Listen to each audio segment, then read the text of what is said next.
झालं पाहिजे. चेक करा इकडे. हे थांबे, दरवाजा बंद हे करून लावा. तुमचे जर झालं तर चेक करा.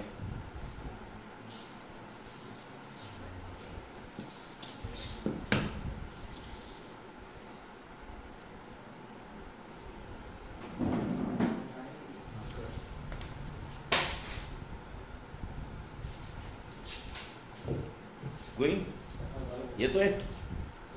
ओके.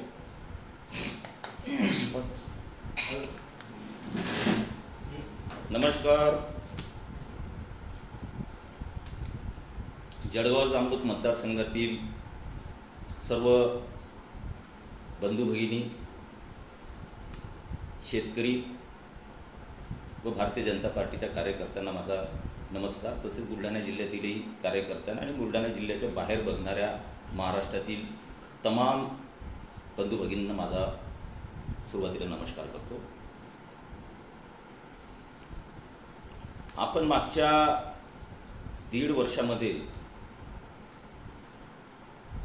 अजूनही सुद्धा कोरोनाशी आपण लढतो आहात.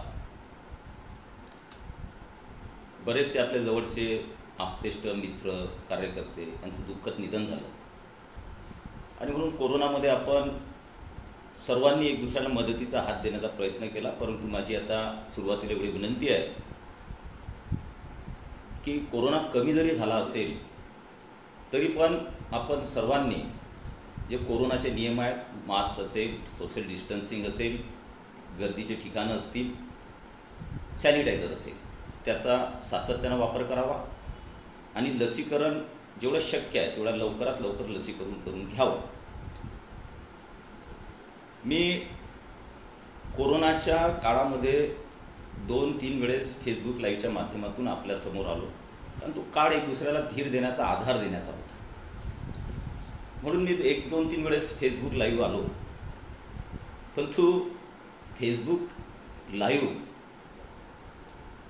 प्रत्येक वेळेस करत राहणं माझा स्वभाव नाही आणि जे संस्कार आणि स्वतःचा स्वभाव जो असतो त्याप्रमाणेच माणूस वागत असतो. आणि स्वस्त प्रसिद्धी, सवंग लोकप्रियता यामागे मी माझ्या राजकारणामध्ये कधीच पडलो नाही, हे सगळ्यांना माहिती आहे. वेळोवेळी छोट्या छोट्या गोष्टीची प्रसिद्धी करणे आणि त्या माध्यमातून पुढे जाणे. मला असं वाटतं की आपण प्रामाणिकपणे जी जनतेने आपल्याला सेवा करण्याची संधी दिलेली आहे ते आपलं कर्तव्य आहे. म्हणून सातत्यानं सेवा करत राहणे आणि सेवेच्या माध्यमातून जेवढं शक्य आहे प्रामाणिकपणे जनतेला न्याय मिळवून देण्याचा प्रयत्न करावा, एवढंच माझ्यावर संस्कार आहेत, ती शिकवण आहे आणि त्याप्रमाणे मी या 20-22 वर्षामध्ये या मतदारसंघामध्ये राजकारण करतो आहे. आणि मी माझ्या आयुष्यामध्ये जे मतदारसंघातले नेते असतील, जिल्ह्यातले असतील, कधी टीका टिप्पणी मी केली नाही, वैयक्तिक टीका टिप्पणी कधी केली नाही. आणि वैयक्तिक टीका टिप्पणी तर नव्हेच, परंतु कोणत्याही माझ्या हातून एखाद्याचा अपमान होईल, एखाद्याला वेदना होतील, असं कधी माझ्या संस्कारामधून, माझ्या बोलण्यातून कधी मी कोणाला दुखवण्याचा कधीही उद्योग केला नाही.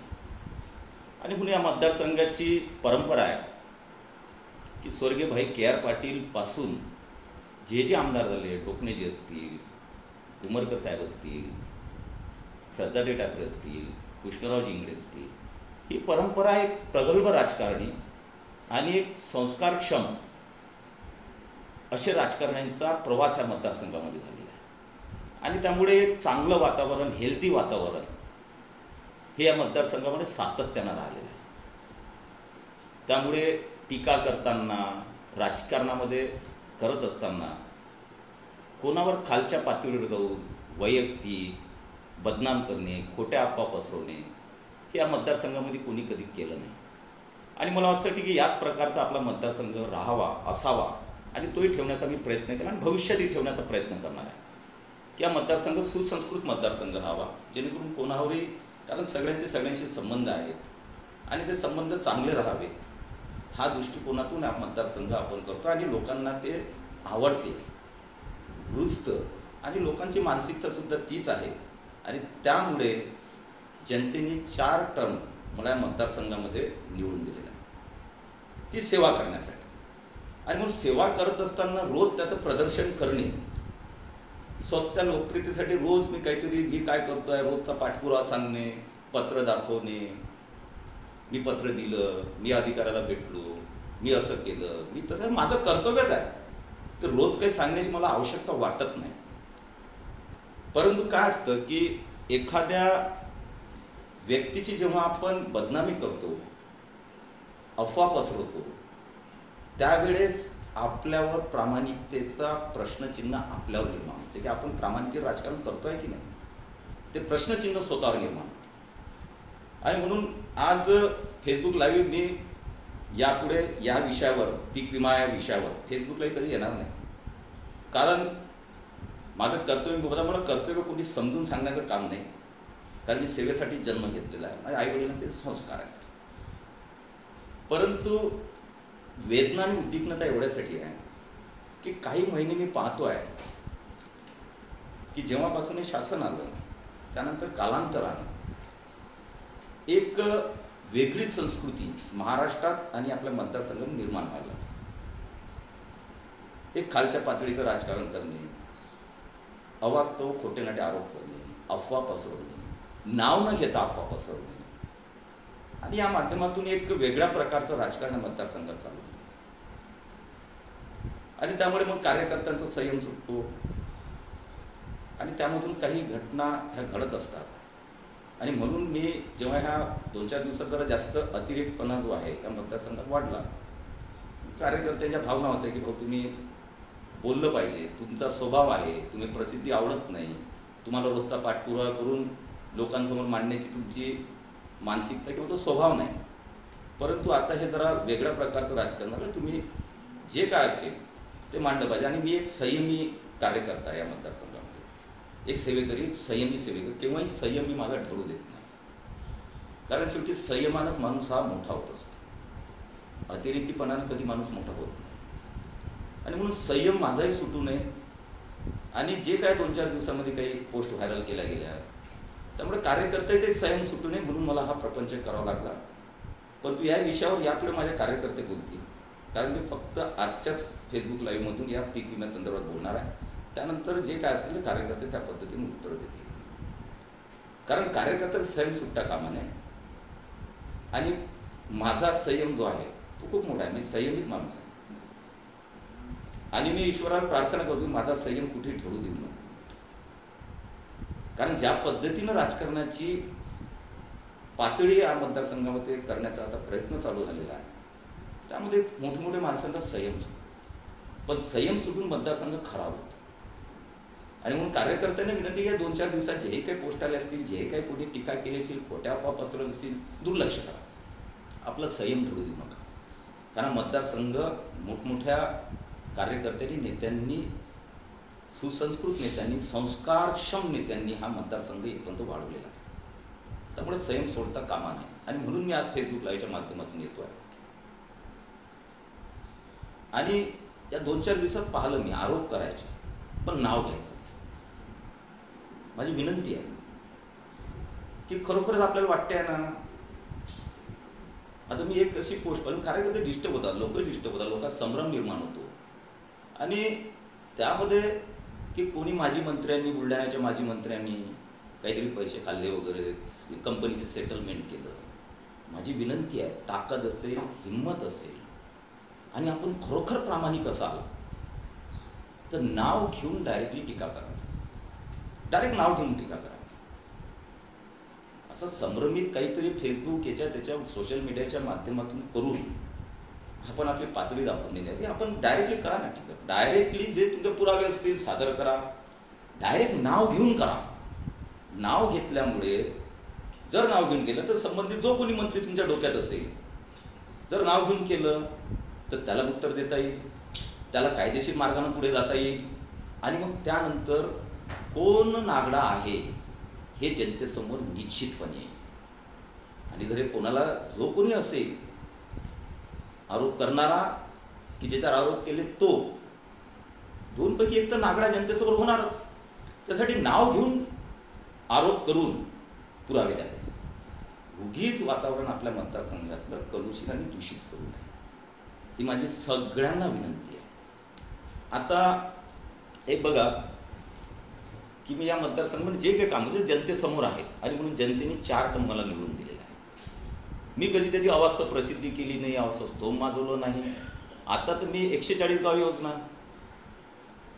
ठीक आहे, मी माझ्या पद्धतीनं 3 वर्ष त्या योजनेसाठी झुललो, रात्रंदिवस काम केलं. पण आपला काही याच्यामध्ये आता क्रेडिट घेण्याची, कशातही कुणी क्रेडिट घेण्याचा आजकाल प्रयत्न आपल्या मतदारसंघात सगळीचकडे असतो आणि त्याला काही नाकारायचं काम नाही. आणि जनता सगळी समजदार, जनतेला समजते सुद्धा. पण तुम्ही क्रेडिट घेत असताना दुसऱ्यावर दोषारोपण करणे, कमी लेखणे, हे म्हणजे आपल्या प्रामाणिकतेवर प्रश्नचिन्ह निर्माण करणार. मी कधीच कोणाला कमी लेखत नाही. त्याचे ज्याचे प्रयत्न असतील त्यांनी सगळ्यांनी प्रयत्न करायचे असतात. आपल्या मतदारसंघातील महाराष्ट्र जनतेला ज्या पोझिशनवर त्यांनी न्याय मिळवून द्यायचा असतो. पण तुम्ही एक लक्षात घ्या की या पीक विम्याच्या संदर्भामध्ये मी तुम्हाला थोडीशी आकडेवारी, आता माझ्याजवळ तर हा पूर्ण गठ्ठे आणि सगळे पाठपुरावा असेल, जे काय असेल हे सगळे गठ्ठेच्या गठ्ठे माझ्याजवळ आहेत. आता हे मला दाखवण्याची आवश्यकता नाही आहे की हे बघा हा गठ्ठा असा आहे, असं तसं. ठीक आहे, थोडक्यात मांडणार आहे मी तो विषय, परंतु दाखवण्याची आवश्यकता नाही आहे. एक बघा, तर पीक विमा, आता पीक विमा थोडं समजून घेतलं पाहिजे. मी जेव्हा या पीक विम्यावर या सरकारमध्ये आता पाहतो आहे की काही झालं की पीक विमा हा केंद्र शासनाची योजना, केंद्र शासन देत नाही आहे, केंद्र शासन करत नाही आहे, पीक विमा त्यांच्याकडे हे नाही आहे, शेतकऱ्याची अडवणूक करत आहे, या प्रकारचं एक ठरलेलं स्टेटमेंट हे देण्याची होड जी आहे ती काही नेत्यांमध्ये महाविकास आघाडीच्या लागलेली असते. सगळ्यांना सगळं माहिती आहे की पीक विमा ही योजना काय आहे. मी थोडक्यात फक्त एवढंच सांगणार आहे. आणि माझं चॅलेंज असतो कोणत्याही गोष्टीमध्ये किंवा अभ्यास करून ठेवायचा असतं आणि अभ्यास आपला सातत्यानं चालू ठेवावा लागतो. खोटं नाटं चुकीचं काहीतरी लोकांमध्ये संभ्रम टाकायचा, काही बोलायचं आणि रोज ते बोलत राहिलं लोकांना खरं वाटायला लागतं. आणि म्हणून हा येण्याचा प्रपंच आहे की पीक विमा योजना ही सेंट्रल गव्हर्नमेंटने जेव्हा लॉन्च केली, पंतप्रधान पीक फसल योजना, तर त्यावेळेस पीक विम्याच्या बाबतीमध्ये केंद्र शासनाची काय भूमिका, राज्य शासनाची काय भूमिका, पीक विम्याची काय जबाबदारी, हे सगळं फिक्स केलेलं होतं. इम्प्लिमेंटेशन करण्याची जबाबदारी सगळी राज्य शासनाकडे. केंद्र शासनाचा यामधला सहभाग फक्त आणि फक्त त्यांचा जो हिस्सा आहे त्या पीक योजनेमध्ये तो देणे आणि काही गाईडलाईन्स केंद्र शासनाने दिल्या होत्या, त्या गाईडलाईन्सच्या नुसार आपण पुढचा इम्प्लिमेंटेशन करणे. आता काय गाईडलाईन्स होत्या हो, की तुम्ही इतक्या प्रमाणामध्ये शेतकऱ्यांचं एवढंच टक्के घ्यायचं, बाकी राज्य शासनाने हिस्सा टाकायचा, बाकी केंद्र शासन आपला अर्धा हिस्सा देईल, एक गाईडलाईन्स होती. ती इम्प्लिमेंटेशन करण्याची जबाबदारी महाराष्ट्र शासनाची, त्यामध्ये टेंडर काढण्याची जबाबदारी महाराष्ट्र शासनाची, टेंडरमधून कोणत्या कंपन्या निवडल्या जातात ती जबाबदारी महाराष्ट्र शासनाची, ती झाल्यानंतर ते क्लेम सेटल करणे, सगळ्या करणे हे महाराष्ट्राचं कृषी खातं आणि पीक विमा कंपनी यांची जबाबदारी. आणि त्यांनी तो शेतकऱ्यांना नाही मिळून जातात. सेंट्रल गव्हर्नमेंटचा फक्त एवढाच संबंध की त्यांचा हिस्सा त्यांनी द्यावा आणि त्यांचा हिस्सा ते देत राहतात. परंतु उगीच आता मी एक तर लेटर पाहिलं होतं, कमिशनर साहेबांनी दिलं होतं की आम्ही केंद्र सरकारकडे या पीक विम्याचा जो बाकी आहे त्याच्याबद्दल पाठपुरावा करतो. मी त्यासाठी मीटिंग लावली होती, मीटिंग झाली, पण मी ते पूर्ण प्रकरण बाहेर आणणार होतो की काय तुम्ही पाठपुरावा केला केंद्र सरकार, कशासाठी केला ते तर लोकांसमोर द्या. काय पाठपुरावा, केंद्र शासनाकडे काय अडलेलं आहे तुमचं? केंद्र शासनाची पद्धत अशी आहे की त्यांची AICCC अशी एक इन्शुरन्स कंपनी आहे स्वतःची, आणि ती आपोआप त्या विमा कंपनीकडे तो हिस्सा त्यांचा डायव्हर्ट होत होता. आणि याच्यातही झालेला आहे, केंद्र शासनाचा हिस्सा कंपनींना आणि महाराष्ट्र शासनाला पोहोचलेला आहे. परंतु मग कशासाठी तुम्ही हे करता? इथले जे तुमच्या चुका आहेत, इथं जे तुम्ही इथं तुम्ही बनवाबनवी केलेली आहे ती केंद्र शासन काय करणार? पण ते फॅशन झालेली असतात. काही झालं की केंद्र शासन. आणि या पद्धतीनं आता आपल्या इकडचा पीक विम्याचा आता एक बघा की यांनी, आता मी फक्त एक आकडे थोडक्यात वाचून दाखवणार आपल्या माहितीसाठी असावेत, की जेव्हा पीक विमा योजना चालू झाली त्यावेळेस भारतीय जनता पार्टीचं शासन आहे महाराष्ट्रात. काय परिस्थिती होती पीक विम्यात? आज शेतकऱ्यांना, माझ्या शेतकरी बांधवांना हे 5 वर्षातली सगळी आठवण आहे, कोणी विसरत नाही आहे. 15-16ला या महाराष्ट्रामध्ये शेतकऱ्यांना 4028 कोटी रुपये भाजपच्या शासन काळामध्ये शेतकऱ्यांच्या खात्यामध्ये जमा झाले. 16-17मध्ये 1924 कोटी जमा झाले. 18-19च्या पीक विम्याच्या खरीपाचे 4655 कोटी रुपये हे शेतकऱ्यांच्या खात्यामध्ये जमा झाले, शेतकऱ्यांना मिळाले. तो त्याचा हक्काचाच पैसा. 19-20 जे आमचं शेवटचं वर्ष होतं शासन करते म्हणून, त्यामध्ये 5551 कोटी रुपये हा पीक विमा शेतकऱ्यांना मिळाला. आणि त्यानंतर आमचं शासन गेलं.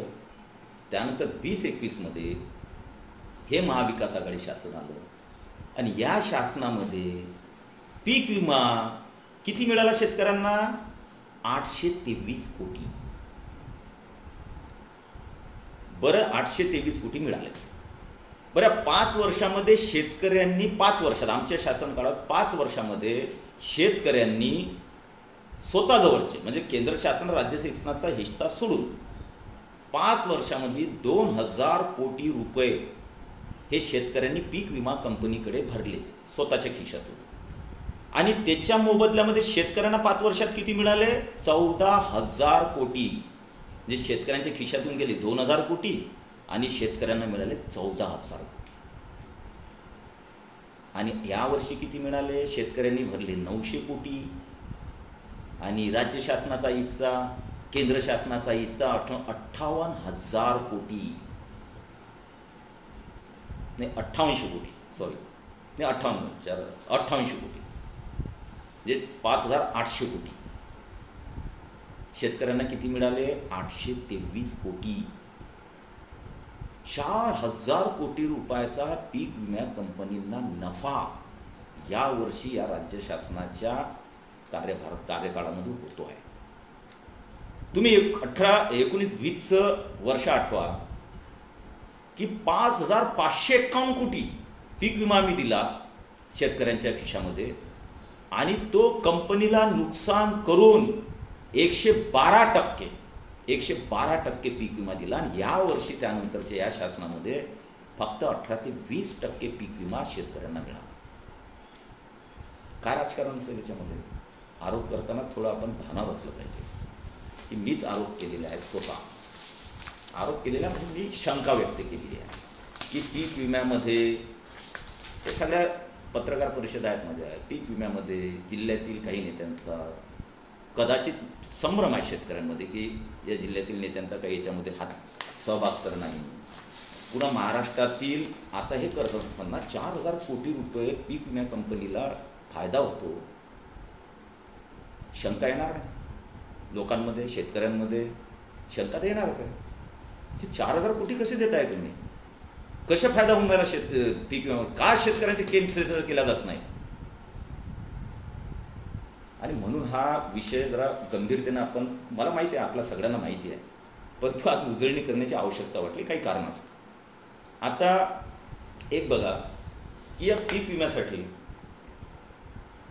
15 ऑगस्टच्या पूर्वी जे अतिवृष्टी वगैरे झाले आपल्या मतदारसंघाच्या जिल्ह्यात असेल तर त्याचे जे विमा कंपनीचे क्लेम होते त्यांनी ते सेटल केले. ते आपल्याला सगळं माहीत आहे की सिंदखेड देऊळगाव राजामध्ये मॅक्झिमम 80% तिथं गेला, बाकीचे जे 10%, 2%, 5% ते त्यावेळेचे क्लेम त्यांनी सेटल केले. नंतर 15 ऑगस्टच्या नंतर तर ऑक्टोबर महिन्यामध्ये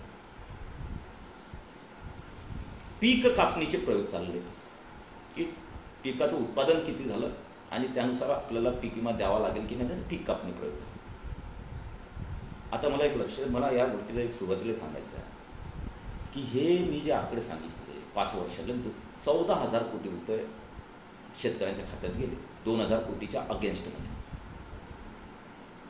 आम्ही राजकारण नाही केलं, आम्ही सत्तेत होतो. आणि सत्ता जे चालवतात, जो पक्ष चालवते, जो तिथं सत्तेमध्ये असतो, त्याचं कर्तव्य असते की शेतकऱ्यांना योग्य न्याय मिळवून देणे. पण तो उलटच चाललाय. आम्ही त्यावेळेस भारतीय जनता पार्टीनं आंदोलन नाही केले न्याय मिळवून देण्यासाठी, कारण आम्ही सत्तेत होतो, आमचं कर्तव्यच होतं तो. आणि शेतकऱ्यांना अधिकार होता, शासनावर हक्क होता आणि आमचं कर्तव्य होतं. म्हणून आम्ही कोणते आंदोलन केलं नाही, कारण मी सत्तेनं आम्हाला तर द्यायचे होते, आम्हाला न्याय द्यायचं आमच्याकडे काम आहे, तो शेतकऱ्याला अधिकार आहे. आम्ही तो न्याय मिळवून दिला. 2000 कोटीच्या अगेन्स्टमध्ये 14,000 कोटी आम्ही शेतकऱ्याच्या खात्यामध्ये जमा करायला लावलं पीक विमा कंपनीला. त्यावेळेस आम्ही आंदोलनही नाही केले, कारण सत्तेमधल्या लोकांनी आंदोलन का करायचे? मुख्यमंत्री आपला असतो, कृषी मंत्री आपला असतो, सगळं अधिकारी आपले असतात. त्यावेळेस सत्तेतल्या लोकांनी त्यांच्याजवळ बसून हे प्रश्न सोडवायचे असतात. आंदोलन करून सत्तेमधल्या लोकांनी शेतकऱ्यांना वेठीस धरणे मराठी योग्य नाही. ज्यांच्याकडे जी भूमिका असते, जी लोक देतात, जी जनता जनार्दन आशीर्वादाने देतात, कोणाला विरोधी पक्षात बसवते, कोणाला सत्तेमधल्यांचं कार्य वेगळं असतं. विरोधी पक्षात बसल्या तर विरोधी पक्षांनी जनतेचा आवाज हा रस्त्यावर आणि सभागृहामध्ये मांडायचा असतो आणि सत्तेमधल्या लोकांनी तो सोडवायचा असतो. हा उलटच चाललेला आहे. सत्तेमधलेच लोक आंदोलन करतात, शेतकऱ्यांना वेठीस धरतात आणि मग श्रेयवादासाठी पुढे जातात. पण तुमचं कामच आहे प्रश्न सोडवणे, तुम्ही सत्तेत आहात. आणि आमचं काम आहे की जनतेचा आवाज उचलवणे आणि सत्तेपर्यंत पोहोचवणे. आता माझ्या घराकडून समोर काहीतरी आणि शेतकरी तर रोज माझ्या घरी येत होते पीक विम्याच्या याच्यासाठी. ऑक्टोबर-नोव्हेंबर पासून पीक कापणीचे प्रयोग झाल्यानंतर नोव्हेंबर-डिसेंबर सातत्याने शेतकरी वर्ग हा रोज माझ्याकडे येतो. फक्त मला ते प्रसिद्धी करतात. रोज एक फोटो काढायचा, हे शेतकरी भेटले, ते शेतकरी भेटले, यांच्याशी चर्चा झाली. नाही आवडत मला आणि ते आवश्यकताही नाही आहे. माझ्या स्वभावाला तर जमणारही नाही. शेतकऱ्यांनी आवाज येतो तर आम्ही प्रश्न सोडवायचे, शेतकऱ्यांसोबत बसायचं. शेतकऱ्यांना सगळी हकीकत माहिती आहे. आणि हे 15 ऑक्टोबर म्हणजे 15 ऑक्टोबरच्या दरम्यान पीक कापणीचे प्रयोग झाले. आणि पीक कापणीचे प्रयोग झाल्यानंतर आम्ही सातत्याने या प्रश्नाच्या मागे आहे. आता मी हे कागद दाखवू का? हे सगळे कागद माझ्या टेबलवर आहे, पेपरचे कात्रण आहे, सगळं आहे. पण मला वाटते की मी एवढ्या या लेवलवर जाऊ नये. आहेत सगळे माझ्यावर कागद. फक्त जे काही वाचून मुद्देदार तेवढंच सांगणार. बाकीचे हे जे गठ्ठे आहेत हे पीक कापणी प्रयोगांचे तिन्ही तालुक्यांचे गठ्ठे आहेत. हे सर्व गठ्ठे, कारण आम्हाला माहीत होतं की या शासनामध्ये हे शासन असंवेदनशील आहे आणि हे शासन निव्वळ वसुलीसाठी आलेलं आहे. त्यामुळे शेतकऱ्यांचं काही घेणं देणं नाही. त्यामुळे आपली तयारी, आपला अभ्यास हा परिपूर्ण असला पाहिजे. आणि म्हणून ऑक्टोबर-नोव्हेंबरमध्ये जेव्हा हे पीक कापणीचे प्रयोग झाले त्यानंतर मी हे सगळे रेकॉर्ड तिन्ही तालुक्याचे मतदारसंघाचे हे कृषी कार्यालयातून माझ्याकडे जमा करून घेतले, त्याच्या कॉपीत घेतल्या. कारण पुढे मला माहीत होते की हे कसे नाकर्ते आहेत, यांचे कसे सेटलमेंट चालतील, हे कसं सरकार आहे. कारण बांधावर जाऊन 25,000 देणं म्हणणार, 50,000 देणं म्हणून सत्तेत येताबरोबर 1 रुपया दिला नाही. हे बदलणारं सरकार आहे, शब्दापासून फिरणारं सरकार. म्हणून मी सगळे रेकॉर्ड जे आहेत पीक कापणी प्रत्येक शेतकऱ्याचे हे मी जमा करून देतो. कारण मला माहीत होतं की यांच्याशी भांडावं लागलं. हे साधेसुद्धा हे नाही की आमच्या 5 वर्षात जसं बगर आंदोलनाचे पटापट आणि खुश होते शेतकरी. 2000च्या अगदी 14,000 कोटी रुपये शेतकऱ्यांना, 12,000 कोटीचा फायदा झाला. ते असं करणार नाही. आणि म्हणून हे सगळे रेकॉर्ड मी माझ्याकडे जमा करून घेतले कृषी कार्यालयात पीक कापणीचे प्रयोग. आता एकच तुम्हाला सांगतो की हे याच्यामध्ये पीक कापणीच्या प्रयोगामध्ये पीक विमा कंपनी, शेतकरी आणि कृषी या तिघांच्या सह्या पीक कापणीच्या प्रयोगाच्या याच्यावर आहेत. तिघांच्या सह्या, या तिघांच्या सह्या याच्यावर आहेत. पीक कापणी प्रयोग आहे की एक पीक विमा कंपनीची सही आहे. आवाज येतो रे? येतोय बरोबर आवाज? हे वरती काय आलेलं बघ. एक पीक कापणी प्रयोगाच्या वेळेस शेतकऱ्याची सही आहे, पीक विमा कंपनीच्या प्रतिनिधीची सही आहे आणि कृषी सहायकाची सही आहे. आणि तू ते सगळे अहवाल मी जमा करून का घेतले असतील? कारण त्याचे कॅल्क्युलेशन व्यवस्थित करतात की नाही. नाहीतर एकदा हातातून निघून गेलं तर मग कोर्ट कचेरीमध्ये आपल्याला न्याय मिळत नाही, कोर्टातही न्याय मिळत नाही. आणि मग रेकॉर्ड माझ्याबरोबर जमा करून घेतले. आणि यांनी काय केलं आता एक पीक विम्यामध्ये, या सरकारमध्ये काय एक बघा की जे नियम निकष 2019 पर्यंत आमच्या शासनमध्ये होते ते सगळं उलटे करून टाकले, सगळं उलटे करून टाकले. आता त्याची एक व्हिडिओ टेप जी आहे मी प्रसारित करणार आहे की कसे यांनी नियम फिरवले. उंबरठा उत्पादन कमी दाखवलं की शेतकरी बसलेच नाही पाहिजे. कारण पीक विमा कंपनी काय सेटलमेंट असेल मला हे नाही, पण लोकांमध्ये शंका आहे की याची काही सेटलमेंट आहे का, पीक विमा कंपनी एवढा फायदा का पोहोचवता येते. आणि म्हणून नियम निकष बदलले. आम्ही सातत्यानं तेव्हापासून भांडतोय. सोनाराच्या अग्रवाल असेल, सचिन, सातत्यानं सगळ्याला पाठपुरावा, सीएम पासून कृषी मंत्र्यांचे सगळ्यांचे पेपर आमच्याकडे आहे. पण एक तर फक्त आहे की 2 प्रकारचा पीक विमा आहे, रब्बीचा आणि खरीपाचा. रब्बी म्हटलं नाही, फळबाग विमा आणि खरीप. तर फळबाग विभागामध्ये तर यांनी ट्रिगरचे नियम बदलून टाकले सगळे की एकही शेतकऱ्याला मदत मिळणार नाही, अशा पद्धतीचे नियम यांनी बदलवले. मी सातत्याने रिक्वेस्ट केली, सगळ्या सोनाराच्या कंपनीला माहिती आहे, आम्ही कृषी मंत्र्याकडे सगळ्यांकडे, की हे चुकीचं आहे. एकही शेतकरी याच्यात बसणार नाही, फळबाग उत्पादन करणारा शेतकरी. हे नियम तुम्ही बदलवले आमच्या पूर्वी, हे पूर्ववत करा. सातत्यानं भांडलो आणि त्यांनी 3 वर्षासाठी ते नियम लागू केले. म्हणजे 3 वर्ष तर खड्ड्यात शेतकरी पैसे देऊन कंपन्यांना. पण आम्ही त्यांच्या मागे लागलं, पूर्ण भाजप त्यांच्या मागे लागलं, तेव्हा त्यांनी नियम त्यातले पूर्ववत केले. आणि तुम्हाला एक माहिती आहे की 2020-21चा म्हणजे याच मागच्याच वर्षीचा किंवा थोडा त्याच्या पूर्वीचा जो फळबाग पीक विमा योजना आहे, फळबाग, त्याच्या अजूनही यांनी 203 कोटी रुपये विमा कंपनीला महाराष्ट्र शासनानं हिस्सा न दिल्यामुळे इतके भांडलो आपण. मला सांगते श्याम आकोटकर वगैरे सगळी कंपनी, बामगीरची फळपीक भेटला नाही, फळपीक, आम्ही सातत्यानं भांडलो. अजूनही 203 कोटी रुपये विमा कंपनीनं दिल्यामुळे त्या शेतकऱ्यांना, महाराष्ट्र शेतकऱ्यांना फळपीक लाभापासून वंचित ठेवण्यात. हा लोकसभेमध्ये आता रक्षाताई खडसेंनी तो विषय उचलला, तेव्हा केंद्रीय मंत्र्यांनी उचलले की 203 कोटी रुपये महाराष्ट्र शासनाने हिस्सा दिल्यामुळे ते स्थगित, ते अनुदान प्रलंबित आहे.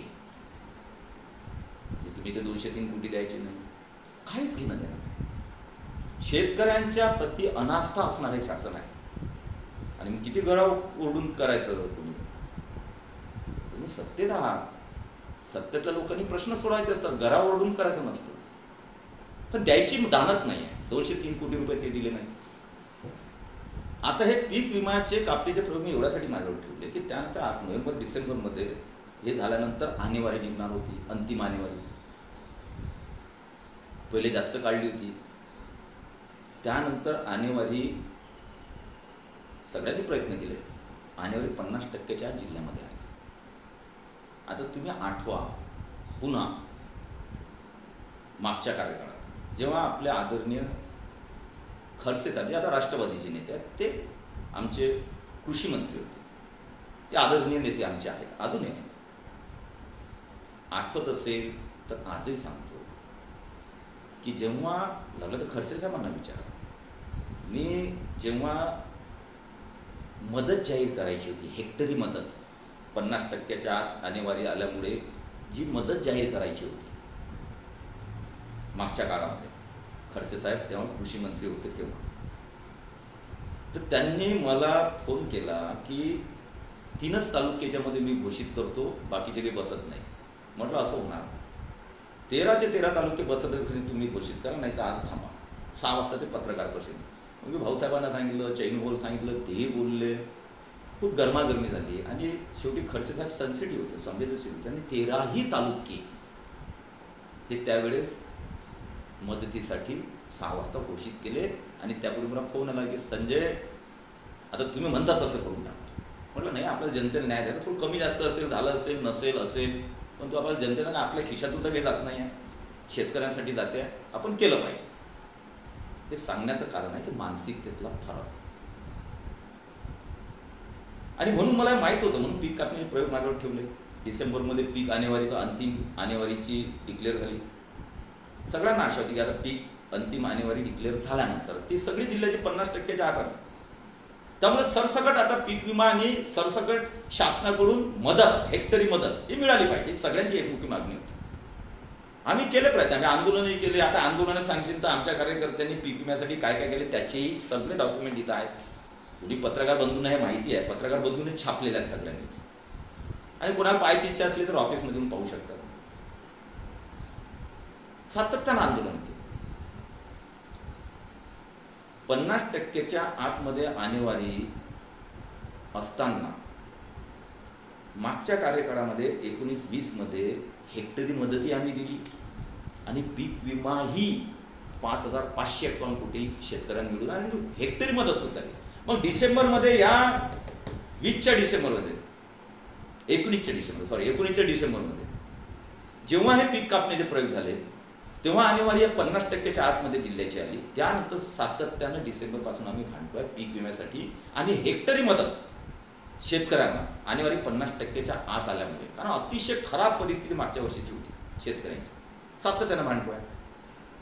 आम्हाला अधिकार जे दिलेले आहेत, विधानसभेत बोलायचे, मंत्र्यांकडे बैठकी लावायच्या, त्या माध्यमातून हे करायचे, काही ॲग्रेशन करायचे, काही तालुक्यावाईज आता विरोधी पक्षाच्यामुळे आंदोलनं करायचे. त्यामुळे आम्ही लक्ष वेधून आणि मला जे अधिकार जनतेने दिलेले आहेत सेवा करण्याचे ते वापरून मी सातत्यानं पाठपुरावा त्या विषयाचा करतोय. सातत्यानं डिसेंबर नंतर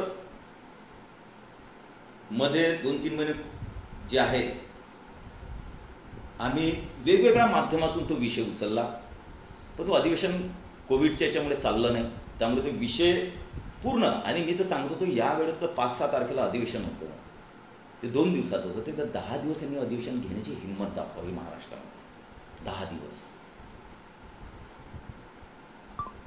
हे घेऊ शकत नाही, पळ काढायचं असतं, हे उत्तरच देऊ शकत नाही. आणि पीक विम्याचं तर मी सगळे पीक कापणी प्रयोगपासून तर सगळे लेटर, करस्पॉन्डिंग सगळ्या अधिकाऱ्यांचे लेटर सगळे थप्प्याच्या थप्पे जाऊन हा विषय मी मांडणार होतो. पण त्या 2 दिवसामध्ये काय झालंय तुम्हालाही माहिती आहे. कारण कोणाला उत्तर यांना द्यायचं नाही, कोणत्याही विषयावर बोलू द्यायचं नाही, उत्तरही द्यायचं नाही. आणि म्हणून लोकांमध्ये शंका आहे की 4,000 कोटी नफा झाला त्याचं काय. हे लोकांमध्ये शंका आहे ना, गैर नाही आहे, ही शंका येणारच आहे. त्यानंतर डिसेंबर-जानेवारीमध्ये आम्ही आता प्रवास सुरू केला. सगळं आंदोलन झाले, प्रत्येकानं केले असतील, आपापल्या सगळ्यांनी प्रयत्न केले असतील, तो त्यांचा विषय आहे, सगळ्यांनी करावे. पण ते करत असताना मी आता थोडंसं डेट वाईज याच्यामध्ये जाणार आहे, तारीख वाईज, की त्यानंतर कंपनीकडे, पीक विमा कंपनीकडे हा जो पीक कापणीचा पूर्ण तो मार्चपर्यंत जो आहे तो डेटा जो आहे तो पीक कंपनीकडे, विमा कंपनीकडे देण्यात आला. हे सगळे पीक कापणी, त्याच्यातून त्यांचे बरेच कॅल्क्युलेशन असतात, ते माझ्याजवळ आहे. त्यांनी उंपाटा उत्पादन कमी दाखवून दिलं, तिथं शेतकऱ्याचा घात करून टाकला पूर्ण महाराष्ट्रात. मग आम्ही तो पूर्ण त्यांनी मार्चपर्यंत जे आहे की ते उंपाटा उत्पादन, त्याचे कॅल्क्युलेशन, त्याचे गुणाकार, त्याचे भागाकार, त्याचा 70% आपल्या वेळेस मागच्या काळानं 90% जोखीम स्तर, यावेळेस 70% जोखीम स्तर, त्याच्यातही शेतकऱ्यांची 80-80 केली. आणि हे सगळे कॅल्क्युलेशन हे डिपार्टमेंटही काढत होतं पीक विमाकडे पाठवायसाठी. आणि मी पण ते सगळे कॅल्क्युलेशन, त्याचे फॉर्म्युले आहेत, ते फॉर्म्युल्यांनी मी पाहिलं की आपल्या मतदारसंघातील 3ही तालुक्यामध्ये मॅक्झिमम शेतकरी जे आहेत ते यांनी केलेल्या, त्याच्यावर शेतकऱ्याच्या सह्या आहेत, पीक विमा कंपनीच्या सह्या आहेत आणि कृषी सहायकाच्या सह्या. जरी त्यांच्या सगळ्या सह्या असल्या तरी हे आपले सगळे तालुके बसतात. आणि मग सातत्यानं कृषी अधिकाऱ्यांसोबत, जिल्हा परिषद कलेक्टरसोबत सातत्याने संपर्क. फक्त तेच सांगतो मी 10 वर्ष, मला रोज मी कलेक्टरशी बोललो, हे नाही होऊ शकत, ते सांगण्याची मला आवश्यकता वाटते. आणि हे चालू असताना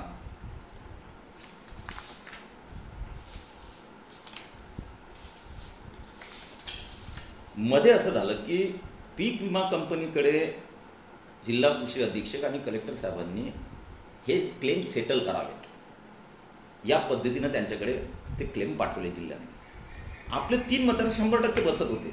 कारण कॅल्क्युलेशनमध्ये तो फॉर्म्युला जो आहे पीक विम्याचा त्यामध्ये सगळं आपलं इतकं यांनी निकष बदलल्यानंतरही आपले 3 तालुके बसले. मग यांनी ते पाठवले. पीक विमा कंपनीच्या लक्षात आलं की बुलढाणा जिल्ह्यात बाकीचे काही थोडंफार बसते, पण हे 3 तालुके पूर्ण मोठ्या प्रमाणात तिथं पीक विमा द्यावा लागतो. म्हणून त्यांनी त्यामध्ये काही त्रुट्या काढल्या की तुम्ही हा स्पॉट दिला होता पण तू या स्पॉटवर नका तुम्ही दुसऱ्या स्पॉटवर केलं. एखाद्या स्पॉटमध्ये इकडे तिकडे झाला असेल तर तेवढाच त्यांनी बोट ठेवून हे सगळे प्रकरण आपले 3 तालुक्याचे डिस्प्यूटमध्ये टाकून दिले.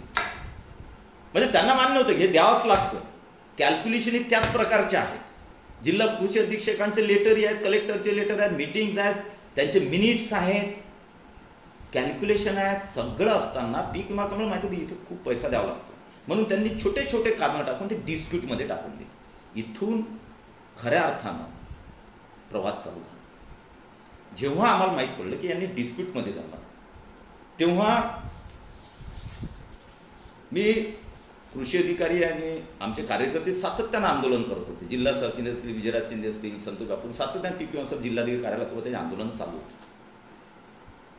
मग मी जूनमध्ये त्यांना विचारलं की याच्यावर एक बैठक लावायला पाहिजे, आपण हे करायला पाहिजे, हा विषय सुटला पाहिजे. त्यांनी डिस्प्यूटमध्ये का टाकलं म्हणजे आम्ही त्याचं डिस्प्यूट त्यांनी जे काढलं होतं ते आम्ही डिस्प्यूटचं क्लिअरन्सही त्यांना दिलं की हे योग्य नाही आहे असं तसं म्हटलं नाही.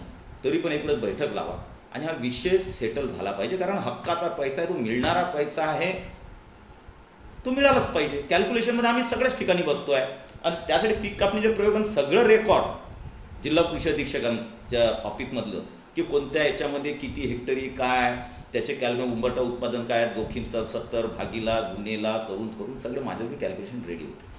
तर त्यांचे होते की हे मिळतेच आहे साहेब, हे मंजूरच आहे, परंतु हे पीक विमा कंपनी त्यांना डिस्प्यूटमध्ये टाकून उगीच याच्यामध्ये फाटे फोडते आहे. म्हणून आम्ही मग 2 जुलै 2021 जिल्हाधिकारी कार्यालयामध्ये आता हे मला वाटतं असं दाखवून काही मी फक्त वाचतो की दिनांक 2 जुलै 2021 11 वाजता जिल्हाधिकारी कार्यालय बुलढाणा येथे या विषयावर एक बैठक झाली. त्या बैठकीला मी आमचे जिल्हा सरचिटणीस संतोष बापू देशमुख आम्ही सगळे त्या बैठकीला गेलो. पण किती मस्तवाल ह्या कंपन्या आहेत. कारण त्यांनी कोणाकोणाचे तोंड दाबले असतील त्यांचं त्यांना माहीत. त्या कंपनीच्या मेन जे आहेत कोऑर्डिनेटर महाराष्ट्राचे वगैरे सगळे यांना तिथं पाचारण करण्यात आलं होतं. बरे एकच कंपनी काही या महाराष्ट्रात काही महाराष्ट्रामध्ये 7 कंपनी काम करतात टेंडर दिलेल्या महाराष्ट्र शासनाने. आणि त्यात एक मुद्दा सुटू नये म्हणून एक थोडक्यामध्ये सांगून देतो की बीड पॅटर्न बीडमध्ये काय झालं. बीडमध्ये कोणती कंपनी भरण्यास तयार नव्हती. तेव्हा महाराष्ट्र शासनानं केंद्र शासनाची जी इन्शुरन्स कंपनी त्यांना विनंती केली की आम्हाला या जिल्ह्यापुरतं एक वेगळ्या स्ट्रक्चरची परमिशन द्यावी. त्यांनी परमिशन दिली. त्या बुलढाणा याच्यामध्ये ती बीडची वेगळी पॉलिसी तयार करण्यात आली. काय केली पॉलिसी की त्यामध्ये 80% क्लेम हा म्हणजे नुकसान झालं तर 80% पीक विमा कंपनीने द्यावा, 20% फक्त त्यांनी नफा ठेवावा आणि 100%च्या वर जर क्लेम देण्याचं काम पडलं तर 10% राज्य शासन त्यांना देईल. अशा पद्धतीची योजना काढली. मग आता ही योजना काढल्यानंतर आज काय बीडमध्ये झालं आणि मग बाकीचा आणि समजा नफा झाला जो झाला 4000 कोटीचा, तो नफा जो झाला तो राज्य शासन ठेवेल. म्हणजे शेतकऱ्यांची पीक विमा, शेतकऱ्यांसाठी पीक विमा आणि नफा कोण ठेवी तर राज्य शासन. आणि मग त्याच्यात काय किंवा राज्य शासन शेतकऱ्यांसाठी विविध योजना राबतील. का त्या बीड जिल्ह्यामध्ये शेतकऱ्यांनी पैसे भरले त्यांना फक्त 15 ते 20% मदत मिळाली. 15 ते 20% पीक विमा सेटल झाला बीडमध्ये आणि 80% नफा झाला. त्यातले 20% कंपनीत होणार, 60% नफा म्हणजे मला जवळपास 400-600 कोटी असा काहीतरी आकडा असेल तो राज्य शासनाकडे जमा झाला. तो 400-600 कोटी आहे. मी त्यांच्याशी केव्हाही भांडलो की तुम्ही अशी का बनवता, तुम्ही 400-600 कोटी तोही नफा झाला असेल तर तुमच्याकडे का जमा करता.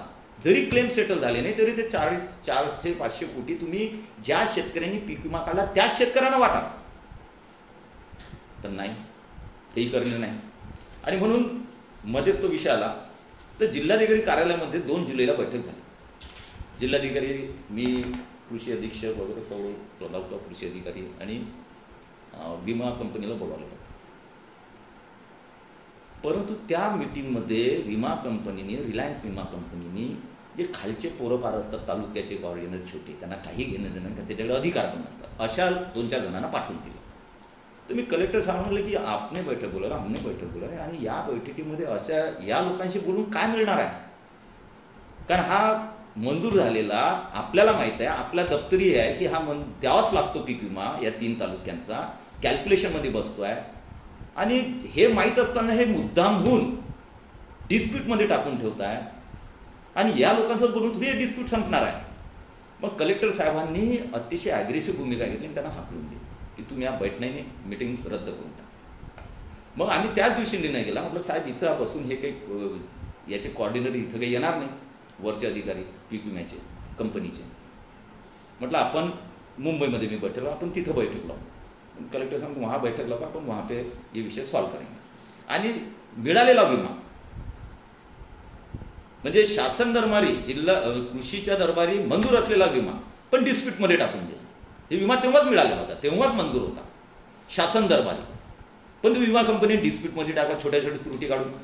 मग आम्ही ही मीटिंग झाल्यानंतर माझे त्या दिवशीचे आहेत, त्या दिवशीचे सगळे पेपर कात्रंकर आहेत की त्या दिवशी पत्रकारांशी संवाद सुतटला 2 तारखेला, 2 जुलैला. आणि त्या दिवशी त्या आलेली आहे की बुलढाणा जिल्ह्यातील जळगाव, जामोद, संग्रामपूर, शेगाव तालुक्यांना 100% सोयाबीन पिकांचा विमा लागतो आणि मिळणार.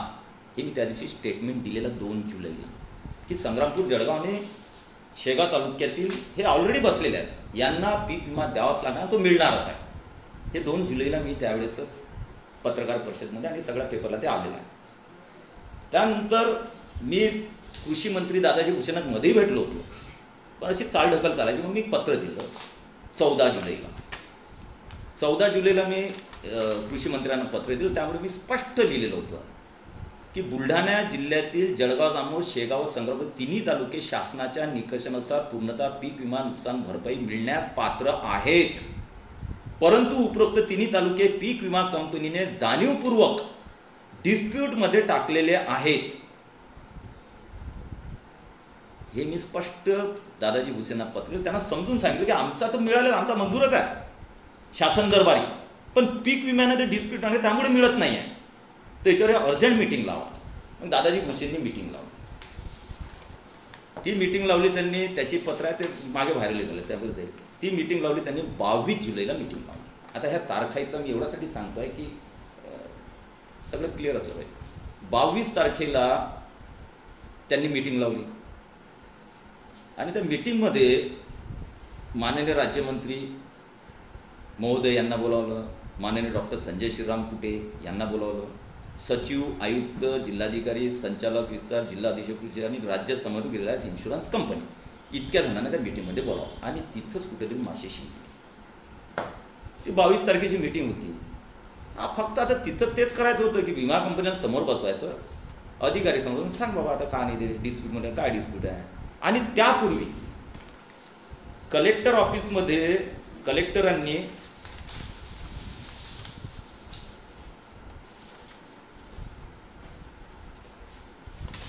कलेक्टर साहेबांनी त्यापूर्वीच विमा कंपनीला लेटर दिलेलं होतं की all this we consider that district committee has rejected the dispute, all this circumstances were considered and district committee has rejected the dispute.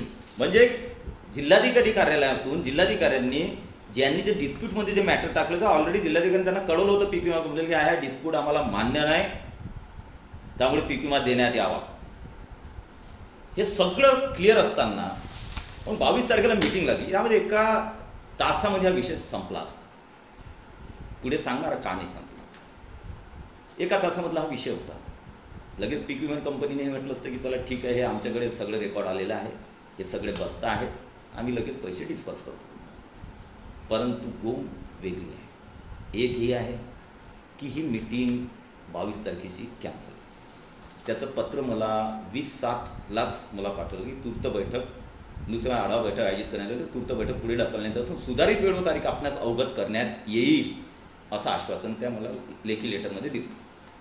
मला तिथंच कुठेतरी हे वाटलं की हे काहीतरी गडबड आहे याच्यामध्ये. मी त्यांच्या मागे लागलो की म्हटलं यार तुम्ही 22 तारखेला वेळ दिलेला आहे, सगळे नोटीस काढलेले आहे, मीटिंग का आपल्याला रद्द करताय? नाही साहेब पुढे दौऱ्या वगैरे आहे तेव्हा म्हटलं पुढच्या वीकमध्ये बैठक एनी हाऊ लागली पाहिजे. म्हणजे नाही पुढच्या वीकमध्ये आम्ही लावतो बैठक वगैरे झालं. त्यानंतर 1 वीक मी सातत्यानं माझा पी आणि मी सातत्यानं त्या कार्यालयामध्ये तो जायचा, मी इकडे गेलो, आम्ही फोनवर बोलायचं की मीटिंग केव्हा लावता, मीटिंग केव्हा लावता. कार्यालयातील आता मी मंत्री असं माझे संबंध आहे सगळ्यांशी. त्या कार्यालय एकाने सांगितलं की साहेब तुमची मीटिंग लागताबरोबर तुमच्या जिल्ह्यामधून 4 ते 5 कोणी इथं आले की त्यांना एकट्याला बोलवू नका, आम्हालाही तिथं बोलवा. एकट्याची मीटिंग कशी लावू, ती कॅन्सल करा आणि सगळ्यांना बोलवा. हे श्रेयवादाची लढाई. पण माझं कर्तव्य आहे, श्रेय कोणी घ्या, ज्याला घ्यायचं असेल त्यांनी श्रेय घ्या, हे तर माझं कर्तव्य करू द्या. पण ते न करू देता मीटिंगमध्ये खोडा टाकला आणि त्यामुळे खरं कारण म्हणजे ती मीटिंग कॅन्सल करण्यात ते होतं. पण माझ्या लक्षात आलं, म्हटलं ठीक आहे मीटिंग कॅन्सल केली. मी अधिकाऱ्यांना भेटलो आणि अधिकाऱ्यांना सांगितलं की तुम्ही मीटिंग घेणं लवकरात लवकर मीटिंग लावा आणि हे जे मुद्दे आहेत की जे डिस्प्यूटमध्ये टाकलेला आहे, मिळालेला विमा डिस्प्यूटमध्ये टाकलेला आहे, तो म्हटलं तात्काळ क्लिअर करा. मग त्यानंतर थोडी यंत्रणा हल्ली. मी ॲग्रेसिव्ह होतो. आता मला काही सांगायला मी कसा ॲग्रेसिव्ह असतो कोणाला सांगायची गरज नाही. मग त्यानंतर कृषी आयुक्तालयातून कृषी मुख्य सांख्यिकी आहेत त्यांनी 22 तारखेला ज्या दिवशी मीटिंग होती, मी 2 दिवस खूप नाराज होतो, त्यांच्यावर ओरडलो अधिकाऱ्यांवर की हे बरोबर नाही आहे, मंत्री नाही बोलून. मग त्यांनी कारण माझं लेटर जे आहे की हे डिस्प्यूटमध्ये टाकलेलं हे मिळालेला विमा डिस्प्यूटमध्ये टाकला, त्यामुळे कृषी आयुक्ताकडे गेलं होतं, पीक विमा कंपनीकडे ते लेटर गेलेलं होतं, ती माहिती गेली की अशा विषयासाठी बैठक आहे, त्यामुळे त्यांना तो विषय माहिती होता. मग कृषी आयुक्तालयातून एक लेटर पाठवण्यात आलं 22 तारखेला. मी त्याचे बोललो की म्हटलं तुम्ही लवकरात लवकर बैठक विषय सेटल करा, अदरवाईज म्हटलं माझ्या पद्धतीने मला जावं लागेल. तर त्यांनी लेटर पाठवलं 22 तारखेला व्यवस्थापक रिलायन्स इन्शुरन्स कंपनी लिमिटेड आणि त्यामध्ये त्यांनी पूर्ण त्याच्यामध्ये की अद्याप आपल्या पीक विमा कंपनीकडून अद्यापही जे मंजूर असलेला अद्यापही पीक विमा कंपनीकडून संग्रामपूर, जळगाव, दामोदर, शेगाव तालुक्यात सोयाबीन पिकाची प्रलंबित नुकसान भरपाई अदायगी केलेली नाही. आणि मंजूरच होता, शासन दरबारी मंजूरच होता. तरी आपणास पुनश्च कळलं प्रलंबित नुकसान परिणाम अध्यक्ष कालमर्यादेबाबत या कार्याला अवगत. कारण मी त्यांना सांगितलं मला टाईम बाउंड कार्यक्रम द्या, तुम्ही किती दिवसात देणार, काय करणार.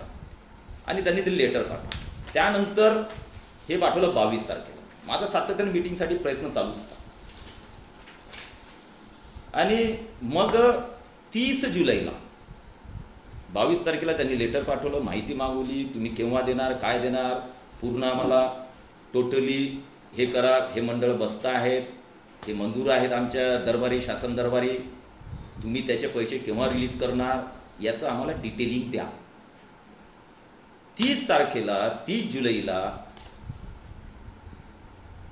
विमा कंपनीनं कमिशनरला पत्र दिलं आणि शासनाला पत्र दिलं की we shall consider the kharif 2020 AY data for soybean in respect of 8 revenue circle of Jalgaon, Damod and Sangrampur talukas under Buldhana district as full and final accordingly process with settlement of eligible claims. For Shegaon taluka where the intercrop factor was not considered, RCIGL shall proceed with the correct value to noted during the season. काय जेव्हा 30 तारखेला त्यांनी पत्र दिलं, त्यांना माहिती होतं हा मंजूर जो आहे हा आपल्याला द्यावा लागणार आहे. फक्त आपण डिस्प्यूट जे टाकलं, प्रश्न फक्त डिस्प्यूटचा होता, त्यांनी फक्त विथहोल्ड करून ठेवलं होतं, म्हणजे थांबून ठेवला होता. देणं तर होतंच पण थांबून ठेवला होता. का थांबून ठेवलं पुढे सांगणार. आणि मग तो त्यांनी रिकन्सिडर करण्याचा शब्द दिला की आम्ही हे रिकन्सिडर करतोय, डिस्प्यूट जे कलेक्टरनी पत्र पाठवलेलं आहे तो डिस्प्यूट आम्ही संपवतो आणि रिकन्सिडर आम्ही पीक विमा देतो. हे त्याच्यातून त्यांनी हे केलं. आणि शेगावमधलं जे ते इंटरक्रॉप जे आहे म्हणजे 2 पिकाच्या आतमधली एक जे हे पीक असते तर त्याच्यामध्ये त्यांनी गडबड केलेली, तर तेही आम्ही सेटल करतो असं त्यांनी त्याच्यामध्ये 30 तारखेला 30 जुलैला पत्र दिलं.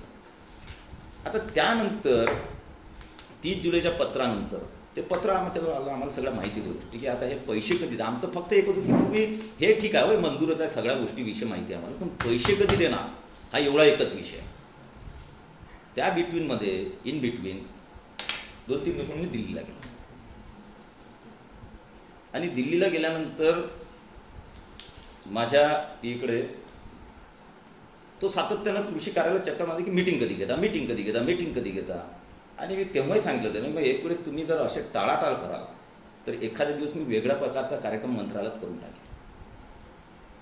मग त्यांनी एक कागद माझ्याकडे पण दिला.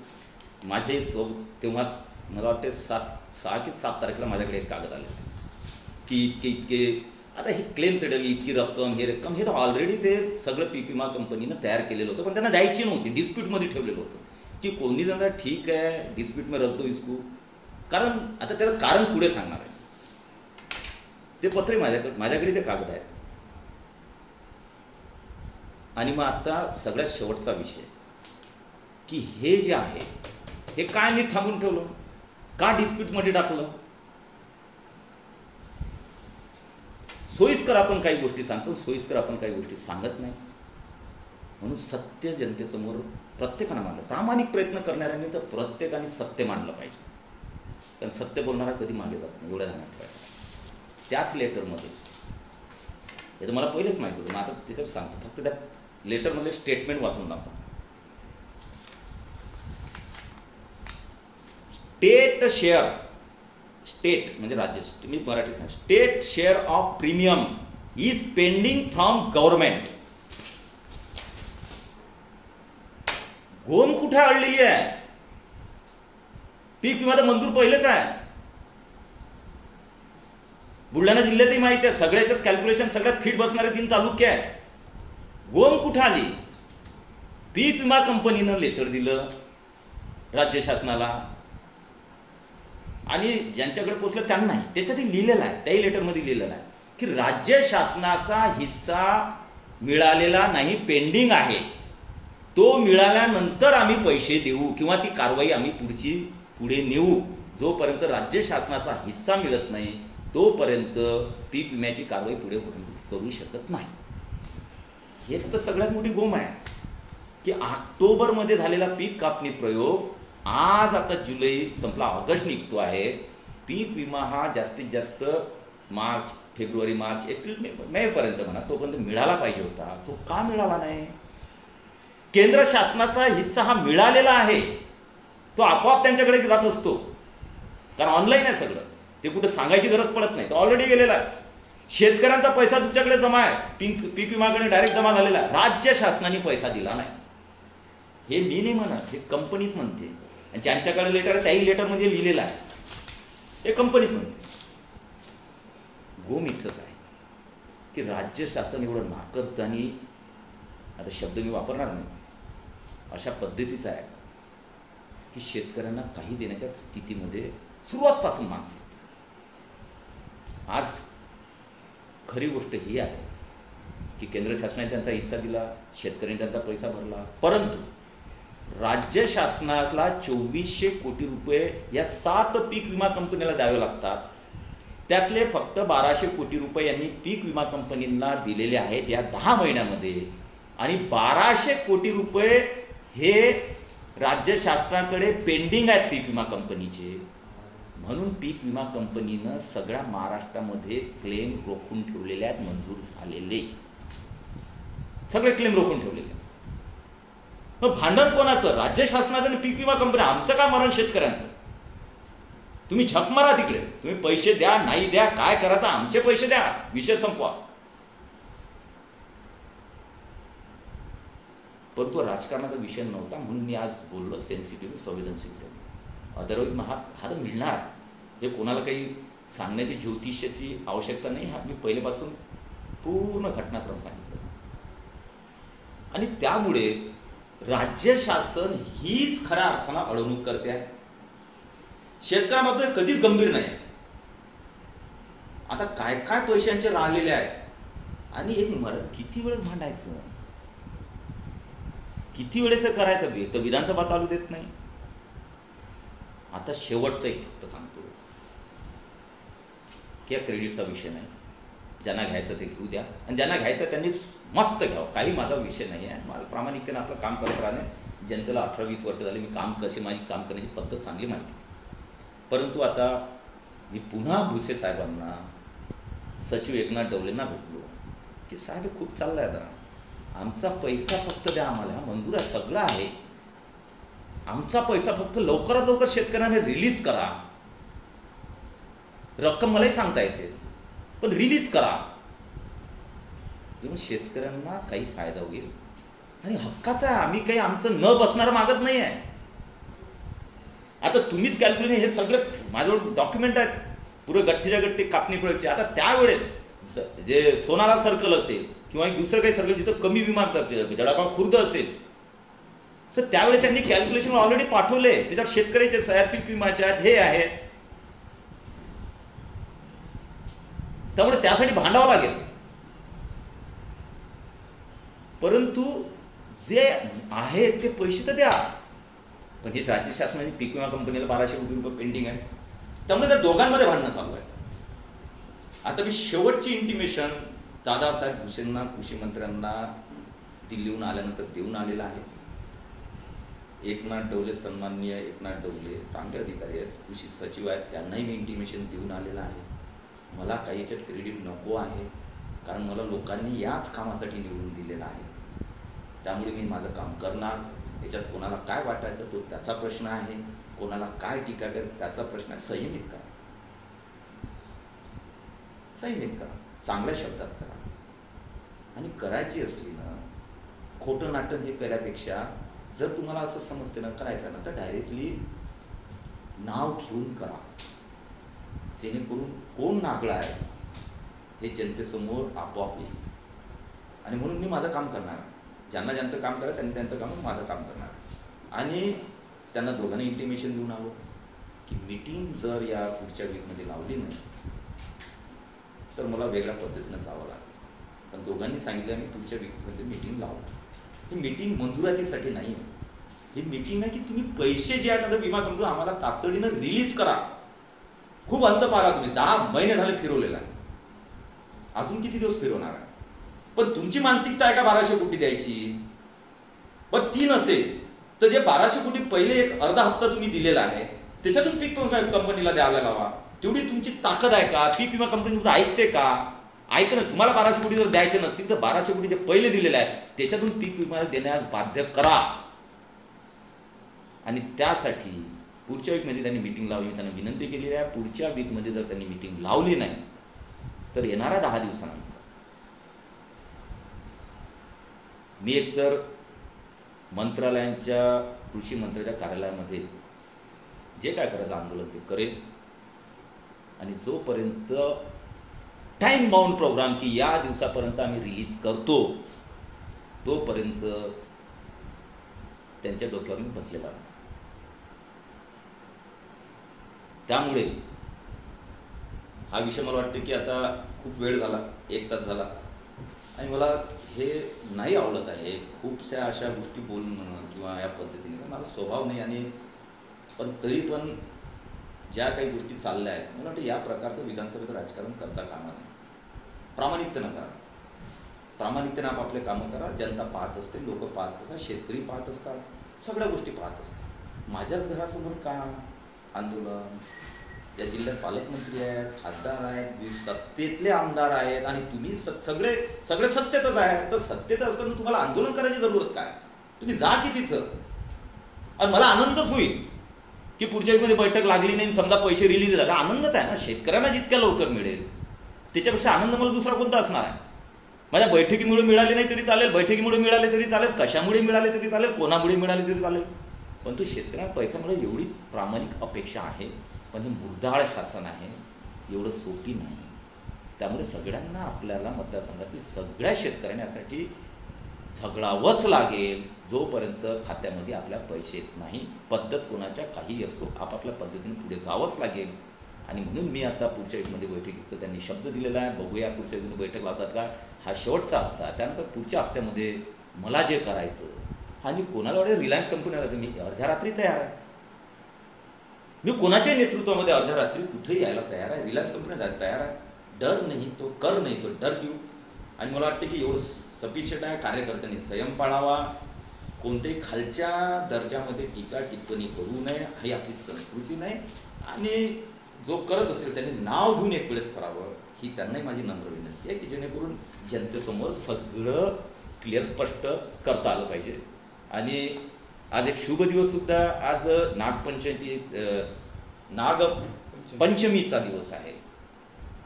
त्यामुळे या नागपंचमीच्या दिवसाचे मी सगळं मतदारसंघातील, जिल्ह्यातील, महाराष्ट्रातील जे फेसबुक लाईव्ह पाहत आहेत सगळ्यांना शुभेच्छा देतो. आणि 15 ऑगस्ट आपला हे 75 वर्ष पूर्ण होत आहेत. एक मोठा आपल्या जीवनातील किंवा देशातील हा पाडावा आहे. त्यामुळे 15 ऑगस्ट उत्साहात आपण साजरी करावी. सोशल डिस्टन्सिंग, मास्क वगैरे सगळे प्रिकॉशन घेऊन करावी. त्याच्याही शुभेच्छा मी सर्व तमाम जनतेला देतो. भविष्यामध्ये मला असं वाटते की असं लाईव्ह एखाद्या विषयावर येणं हे मला शोभणारं नाही, मी करणारही नाही. काही जर असलं तर कार्यकर्ते त्याला त्या पद्धतीनं उत्तर देतील. हां, अजून एक फक्त शेवटचं सांगू, शेतकऱ्यांना आघाडी सरकारने सरसकट कर्जमाफीचं आहे की घोषित केली. राज्य सरकारनं खूप आपण पाठपुरावा करत आहे की तुम्ही कर्जमाफी दिलं, अर्धवट आहे, लोकांना मिळत नाही आहे. बरेचसे लोक इकडे तिकडे फिरत आहेत. माझी सगळं शेतकरी बांधवांनाही विनंती आहे की जे कर्ज लावणीपासून या शासनाच्या वंचित आहेत त्यांनी पूर्ण याच्यानुसार कागदपत्रानुसार माझ्याकडे अर्ज करावा. निश्चितपणे त्याचा पाठपुरावा करण्यात येईल आणि पूर्ण ताकदनं करण्यात येईल. आणि शेतकरी बांधवांना मी अतिशय नम्र विनंती करतो की जेवढे संवेदनशील तुम्ही आहात तेवढा संवेदनशील मी आहे. तुम्ही मला त्याच कामासाठी इथं बसवलेलं आहे. मला माहिती आहे की मी प्रामाणिकतेनं काम केलं तर मी इथं राहील, प्रामाणिकतेनं काम केलं नाही तर तुम्हाला अधिकार आहे कोणाला कुठं ठेवायचं. परंतु प्रामाणिकतेनंच काम करण्याचा माझा प्रयत्न आहे.